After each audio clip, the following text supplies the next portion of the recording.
नमस्कार दोस्तों, मैं कुसुम आपका फिर से स्वागत करती हूँ मेरे इस चैनल पर। देखिए दोस्तों, हम ऋग्वैदिक काल में उत्तरवैदिक काल पढ़ रहे थे, जिसमें हमने कल की क्लास में देखा था कि जो पुरातात्विक स्रोत थे और साहित्यिक स्रोत थे वो हम देख रहे थे। जिसमें हमने पुरातात्विक स्रोत में देखा था अभिलेख। अभिलेख में हमने किकुली, कस्सी और बोगज को ये अभिलेख देख लिया था। उसके बाद में हम वैदिक साहित्य में आ गए थे और वैदिक साहित्य में हमने ऋग्वेद पूरा पढ़ लिया था, जिसमें हमने उसके 10 मंडल देखे थे। और ऋग्वेद के ब्राह्मण ग्रंथ ऐतरेय कोशित की देख लिया था, ऋग्वेद के आरण्यक ऐतरेय कोशित की देख लिए थे, ऋग्वेद के उपनिषद देख लिए थे। इस तरह हमने कल की क्लास करी थी और अब हम आज की क्लास में पढ़ेंगे यजुर्वेद। तो आज की क्लास में हम देखेंगे यजुर्वेद। देखिए दोस्तों, अगर आप मेरी क्लास में पहली बार आए हो तो प्लीज़ चैनल को सब्सक्राइब कर लेना और अपने दोस्तों से शेयर करना ये क्लासेस, और चैनल को लाइक और सब्सक्राइब भी करना। अब हम देखते हैं यजुर्वेद। यजुर्वेद यजुस का अर्थ होता है यज्ञ या यज्ञीय प्रार्थना। यजुस का अर्थ क्या होता है? यज्ञ या यज्ञीय प्रार्थना होता है। इसमें यज्ञों में प्रयुक्त होने वाले श्लोक और मंत्र होते हैं। जो यजुर्वेद होता है उसमें क्या होता है? यज्ञों में प्रयुक्त होने वाले श्लोक और मंत्र होते हैं। इस वेद में सर्वप्रथम राजसूय और वाजपेयी यज्ञों का उल्लेख मिलता है। इसमें किसका उल्लेख मिलता है? ये सबसे पहले राजसूय और वाजपेयी यज्ञों का इसमें उल्लेख मिलता है। इसमें अनेक प्रकार की यज्ञ विधियों का प्रतिपादन भी किया गया है। जो यजुस है उसका अर्थ भी होता है यज्ञ से ही है। इसमें यज्ञों में प्रयुक्त होने वाले श्लोक और मंत्र भी मिलते हैं। इसलिए सर्वप्रथम राजसूय और वाजपेयी यज्ञों का उल्लेख मिलता है। और यजुर्वेद में मंत्रों का संकलन यज्ञों के अनुष्ठान और प्रक्रियाओं को संपन्न कराने के लिए समर्पित है। जो यजुर्वेद है उसमें जो मंत्र है उसका संकलन किससे है? यज्ञों के अनुष्ठान और प्रक्रियाओं को संपन्न कराने के लिए समर्पित है। इसे अधर्यु वेद भी कहा जाता है। जो यजुर्वेद है उसको क्या बोलते हैं? अधर्यु वेद भी बोलते हैं। क्या बोलते हैं? अधर्यु वेद भी बोलते हैं इसको। अधर्यु वेद भी इसको बोलते हैं। यह एकमात्र वेद है जो गद्य और पद में लिखा गया है।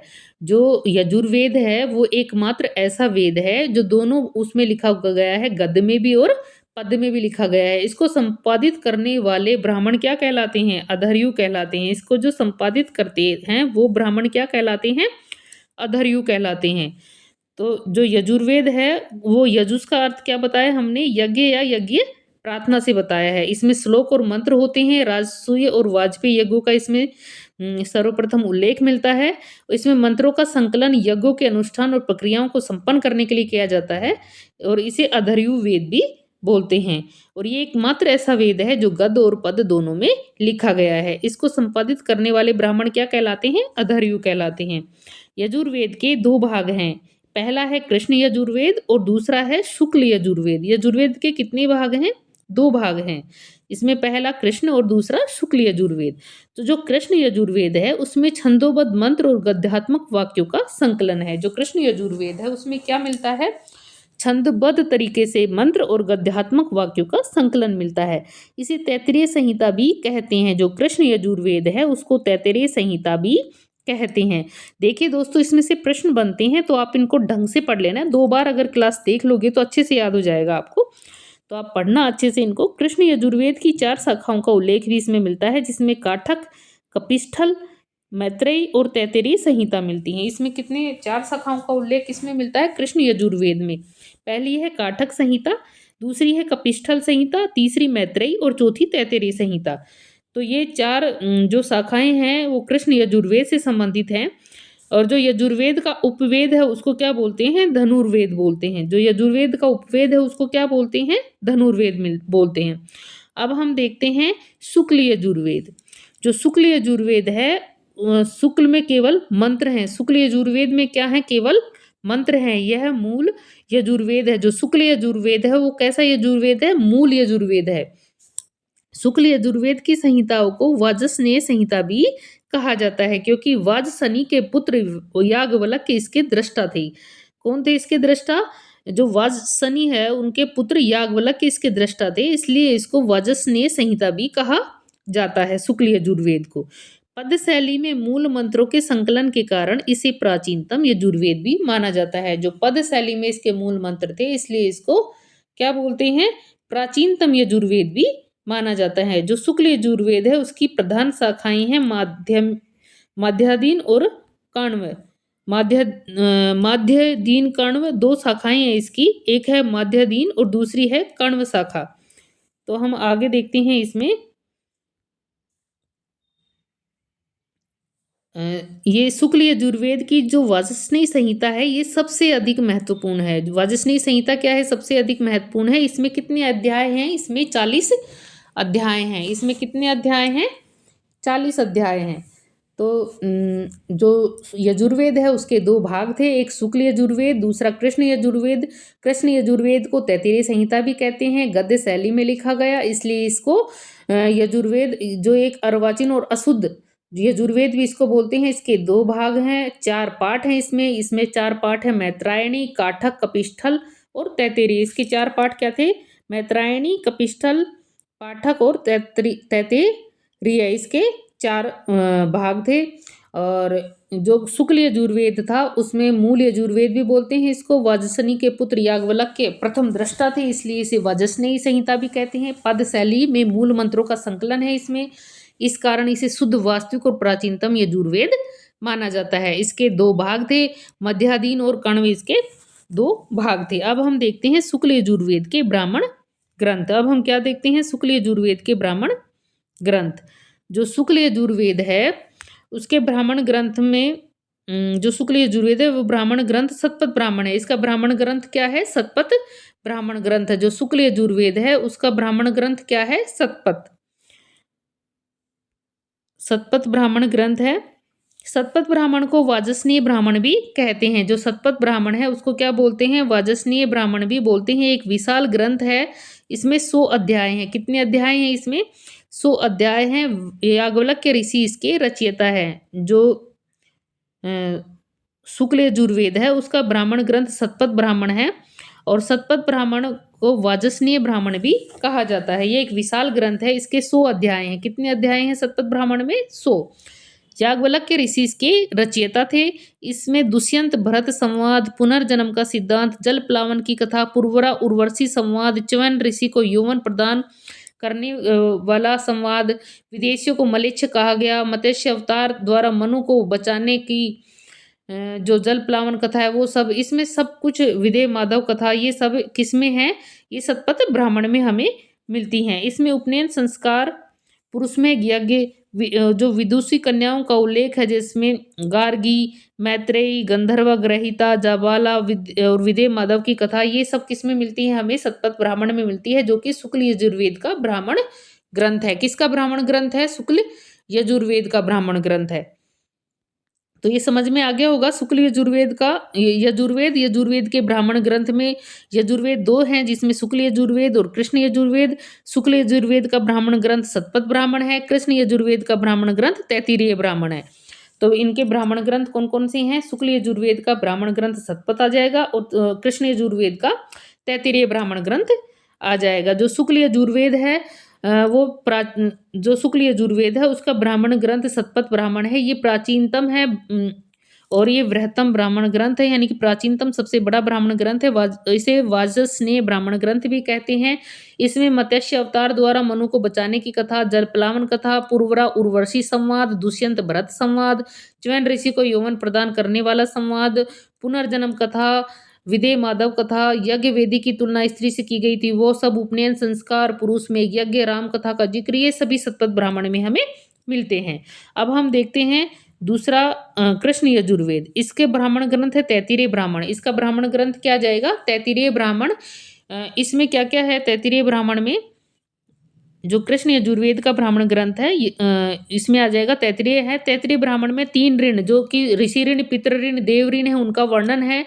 5 महायज्ञ, जिसमें ब्रह्म यज्ञ, देव यज्ञ, पितृयज्ञ, मनुष्य यज्ञ और भूत यज्ञ, इसका भी वर्णन इसमें दिया गया है। जो कृष्ण यजुर्वेद का ग्रंथ है तैत्तिरीय ब्राह्मण ग्रंथ, उसमें 3 तो ऋण और 5 महायज्ञों का वर्णन हमें मिलता है। 3 ऋण कौन कौन से थे? इसमें ऋषि ऋण आएगा, पितृ ऋण आएगा, देव ऋण आ जाएगा, और 5 महायज्ञ आ जाएंगे, जिसमें कि 5 महायज्ञ में कौन कौन से आ जाएंगे? ब्रह्म यज्ञ, देव यज्ञ, पितृ यज्ञ और मनुष्य यज्ञ, भूत यज्ञ, ये सब आ जाएंगे। ब्रह्म यज्ञ क्या होता है? अध्ययन अध्यापन द्वारा ब्रह्मा के प्रति अपनी कृतज्ञता जो प्रकट करता है वो ब्रह्म यज्ञ कहलाता है।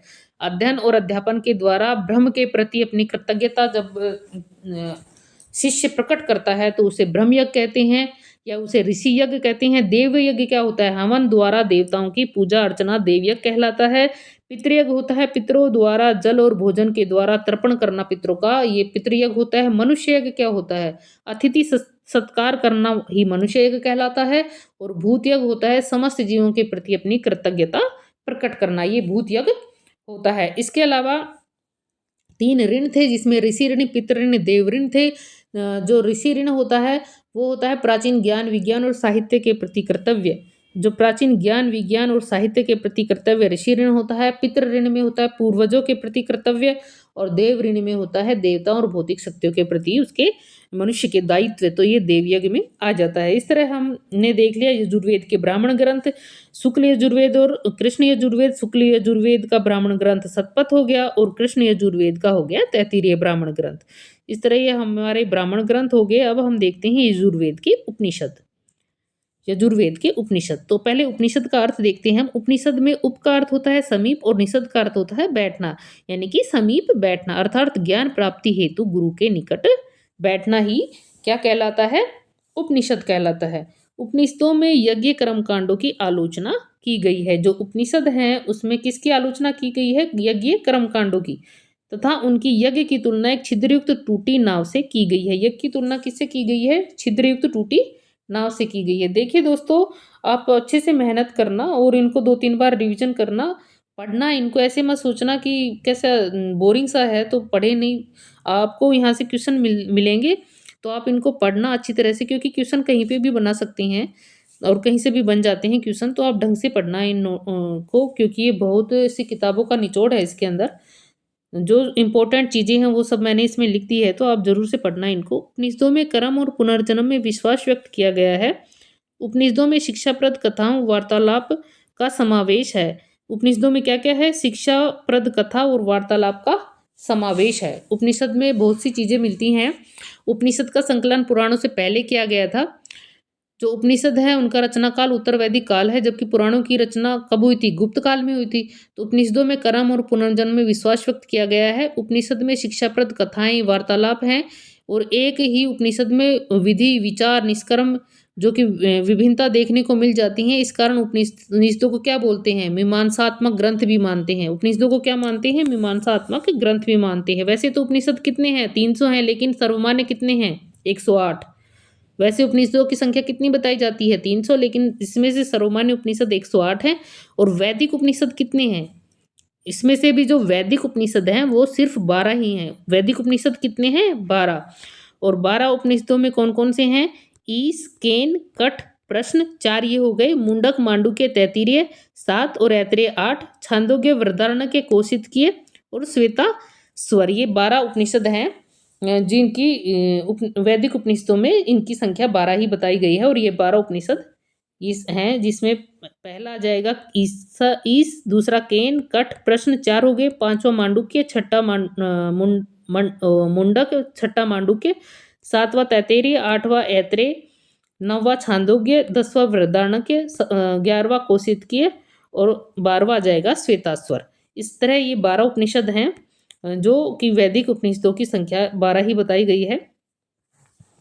यजुर्वेद के उपनिषद, अब हम देखते हैं यजुर्वेद के उपनिषद, जिसमें पहला आएगा शुक्ल यजुर्वेद और दूसरा है कृष्ण यजुर्वेद। तो शुक्ल यजुर्वेद के उपनिषद और कृष्ण यजुर्वेद के उपनिषद हम देखते हैं।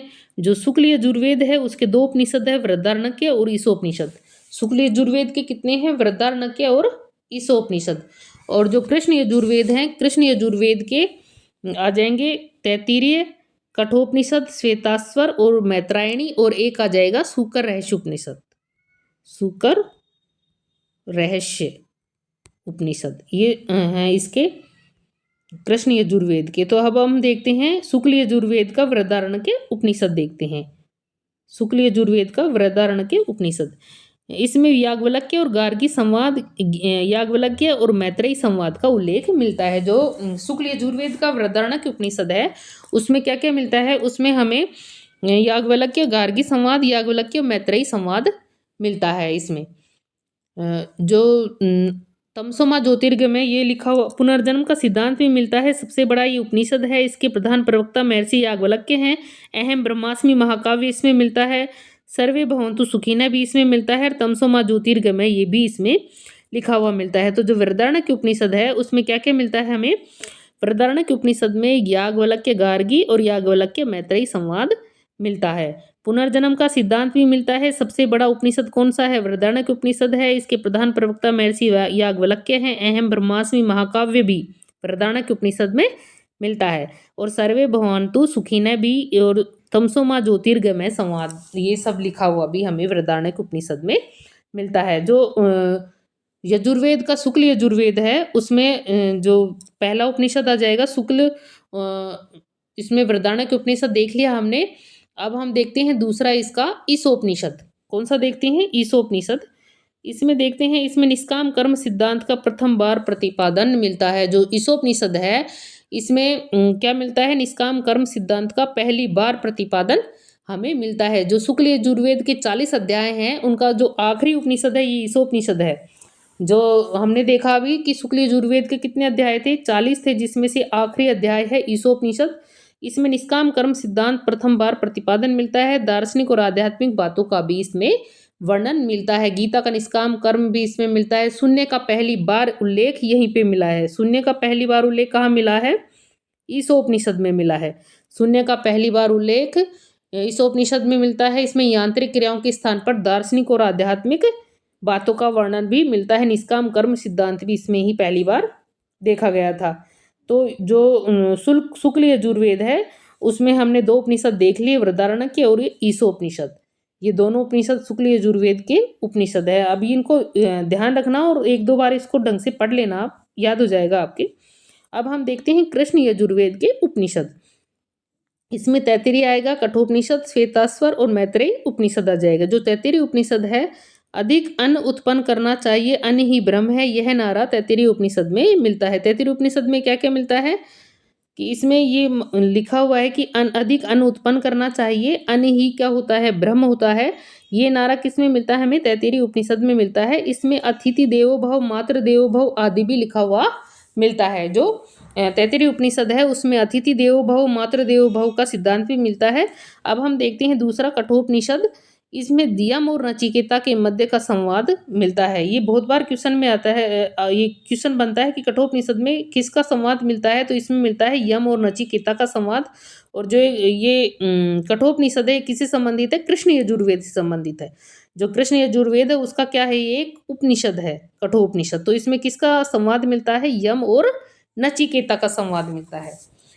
अब तीसरा उपनिषद है श्वेताश्वर उपनिषद। इसमें परमात्मा को रुद्र कहा गया है। नवधा भक्ति का उल्लेख भी इसमें मिलता है। जो श्वेताश्वर उपनिषद है उसमें क्या कहा गया है? परमात्मा को रुद्र, और इसमें नवधा भक्ति का भी उल्लेख मिलता है। अब चौथा आ जाएगा मैत्रायणी। इसमें त्रिमूर्ति और चातुर्य आश्रम थे उसका सिद्धांत भी मिलता है। चातुर्य आश्रम और त्रिमूर्ति का सिद्धांत किसमें मिलता है? मैत्रायणी उपनिषद में मिलता है। तो इसके उपनिषद देख लिए हमने कृष्ण यजुर्वेद के, तैत्तिरीय, कठोपनिषद, श्वेताश्वर, मैत्रायणी, और एक सूकर रहस्य उपनिषद भी है, वो भी आप लिख लेना, सूकर रहस्य उपनिषद। सूकर रहस्य उपनिषद भी एक मिलता है। अब हम देखते हैं उपनिषदों के जो 4 महाकाव्य हैं वो हम देखते हैं। उपनिषद सारे उपनिषद हैं उनके 4 महाकाव्य हमें देखने को मिलते हैं। तो ये 4 महाकाव्य कौन कौन से थे? इसमें 4 महाकाव्य है प्रज्ञान ब्रह्म, अहम आत्मा ब्रह्म, तत्त्वम असि और अहम ब्रह्मास्मि। ये 4 महाकाव्य हमें जो उपनिषद हैं उनके अंदर मिलते हैं। तो ये अलग अलग उपनिषदों में मिलते हैं। जैसे ऋग्वेद के ऐत्रेय उपनिषद में मिलता है प्रज्ञान ब्रह्म, ये महाकाव्य इसमें लिखा हुआ है प्रज्ञान ब्रह्म। ये ऐत्रेय उपनिषद है जो कि ऋग्वेद का उपनिषद है। अहम आत्मा ब्रह्म ये कहाँ लिखा हुआ है? अथर्ववेद के मांडुक्य उपनिषद में। अहम आत्मा ब्रह्म ये कहाँ लिखा हुआ है? ये है अथर्ववेद के मांडुक्य उपनिषद में लिखा हुआ है। तत्त्वम असि ये कहाँ लिखा हुआ है? छांदोग्य उपनिषद, जो कि सामवेद का है छांदोग्य उपनिषद, उसमें लिखा हुआ है तत्त्वम असि। ये महाकाव्य इसमें लिखा हुआ है। और वृहदारण्यक उपनिषद जो यजुर्वेद का है उसमें क्या लिखा हुआ है? अहम ब्रह्मास्मि। क्या लिखा हुआ है? हमने इसमें देख भी लिया था, अहम ब्रह्मास्मि ये देखा था हमने ये महाकाव्य। तो ये कहाँ लिखा हुआ है? ये लिखा हुआ है वृहदारण्यक उपनिषद यजुर्वेद में। ये वृहदारण्यक उपनिषद यजुर्वेद में लिखा हुआ मिलता है। इस तरह हम आज की क्लास में इतना ही देखेंगे। आज हमारा यजुर्वेद पूरा हो गया है। आप इनको ढंग से पढ़ लेना और अपने नोट्स भी बना लेना, जिससे कि लास्ट में जाके आप पूरा जो नोट्स बनेंगे वो एक दिन में कवर हो जाएगा आपका। ऐसे नोट्स तैयार हो जाएँगे आप लोगों के। तो आप पढ़ते रहना और अपना रिवीजन बार-बार करते रहना, और चैनल पर अगर नए आए हो तो प्लीज़ चैनल को सब्सक्राइब करना और क्लासों को शेयर भी करना, लाइक और कमेंट भी करना प्लीज़, जिससे मुझे भी मोटिवेशन मिले और मैं भी मोटिवेट हूँ तो और अच्छा कंटेंट लेके आऊँ आप लोगों के लिए। तो प्लीज़ चैनल को लाइक, सब्सक्राइब करना और अपने दोस्तों से शेयर करना। धन्यवाद दोस्तों।